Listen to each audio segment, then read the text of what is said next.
Hello, my name is Kavita Melwani, and I'm a Master Certified Success and Business Coach with 2 decades of experience as an entrepreneur and almost a decade as a coach. I want to personally welcome you to the Soulful Entrepreneurs Club podcast, where my vision is to empower as many spiritually led businesses to run purposeful and profitable businesses aligned with their true selves. I want you to confidently and opulently shine your light without the overwhelm, the stress, or the burnout. Together, we will explore challenges that soulful entrepreneurs face and real implementable solutions so you can step into your unique purpose and shine. It is possible to bridge the success you already have with the truest, soulful, mystical parts of yourself. Are you ready to rise up as the leader you were born to be? Then join me, my soulful friends. The time is now for you to rise up and shine your light. The world needs you. Hello, welcome to this week's episode of the Soulful Entrepreneurs podcast.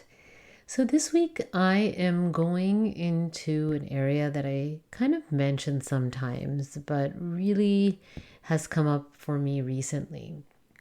And that has to do with emotions and how it impacts your life and business.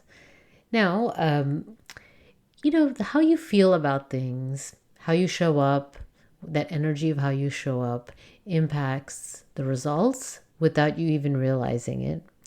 But even deeper than that is your past emotions, right? So we all have things that happened in our past.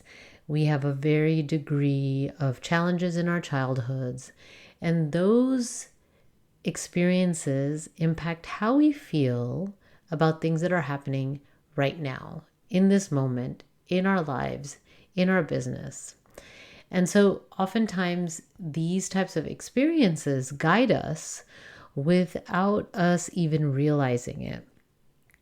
I was reading that somewhere, and I have to look up where exactly. So if I find that, that will be in the show notes, that we make a decision about something with our emotions about 8 seconds before we actually realize it. And then our mind tries to fill in the reasons why it's a good decision, okay? Or why we want that decision, or why we want to make that decision. So if our emotions are making decisions before our logical mind, then it would make a lot of sense as to why the emotions that we haven't worked through, the things that we haven't looked at, can impact us today. And recently I've been seeing that more and more, especially because of what's happened over the last few years. So there have been a lot of, some people say collective traumas. There has been a lot of instances of people in fear. And even now, there are lots of people still in fear. And, I sometimes have fear about the future, about what's going to happen. And so then, when we feel those things, sometimes we just say, you know what? Stop, cancel, clear. I'm not going to feel that. And then we distract or we focus on the positive and move on with our lives, continue to be productive, continue to get things done. The thing is that fear's still there. We can pretend that it's not there, and we can just go about our lives and tell ourselves that everything's okay and just pretend like it's all okay. But our bodies know that innate intelligence, feeling that feeling and that fear, it's still underneath.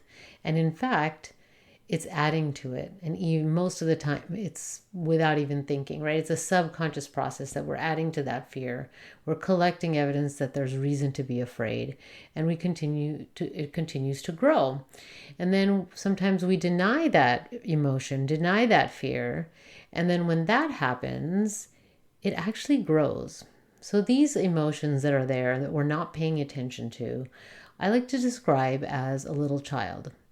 So if you've ever been around a child that's trying to get your attention, but you're not quite giving that child the full attention that they want in the moment, they can be pretty persistent. Okay, so for instance, they can repeat over and over again your name.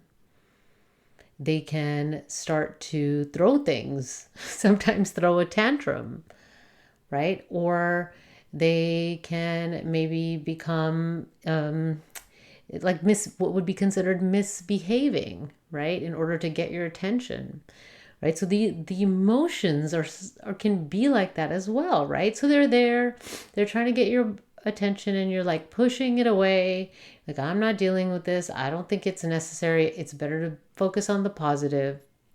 And then you still don't feel great. That emotion is still there, and maybe it shows up in a different way, right? Maybe it shows up as gut challenges. Maybe it shows up with you snapping at someone. Maybe it shows up with you judging other people. Maybe it shows up as you just not feeling good and you can't really point the finger to why. Maybe then you, in order to work through that, you continue to try to think positively, right? So listen, I love the thinking positively. I'm not saying not to do that, not to look at the positive side of situations, not to see the gifts, not to express gratitude. All those things are really important. And it is also important for us to look at what we're actually feeling, because those feelings are a clue as to everything that's underneath. It's a clue to what our minds actually believe. It's a clue to what's in our subconscious mind. And so we could use those feelings by just giving them attention. We can use that to help us move forward and not have it impact us. Okay, so some of the ways that you can process that emotion, it's, I will always recommend to work with someone that you trust, that has experience and training in that scenario and working with emotions. Now, if it's a trauma, deep trauma, then of course I will recommend that you work with a therapist. But if it's not some deep trauma, you can work with emotions with an experienced coach who has training in working with emotions. Preferably someone that knows how to work with the subconscious mind and can hold you through that process.